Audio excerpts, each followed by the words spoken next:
کہ یہاں ایک عظیم خوشخبری ہے عنایتوں میں۔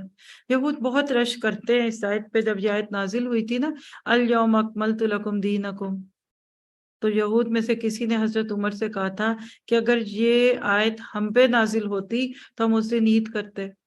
حضرت عمر نے کہا ہماری تو اس دن دوہری عید ہے، کیونکہ یہ نہر کے دن نازل ہوئی تھی حج کے موقع پہ۔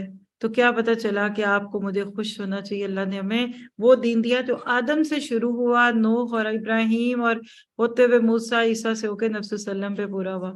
دیکھیے چیز شروع ہو پھر کیا بات ہے، اینڈ تک رہیں تو بات ہے نا۔ کوئی اب ہنڈیاں پکانی شروع کریں اور اینڈ تک پہنچے ہی نہ، چولہا بند کر دیں، کپڑا کاٹ دیا سی نہیں رہے، سفر شروع کیا اور ادھر ادھر کھو گئے۔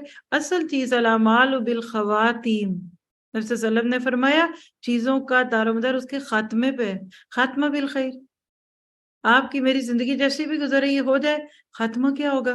کیا رضی اللہ عنہ و رضوا عنہ کی آواز سنائی دی گی؟ اس کی فکر کرے۔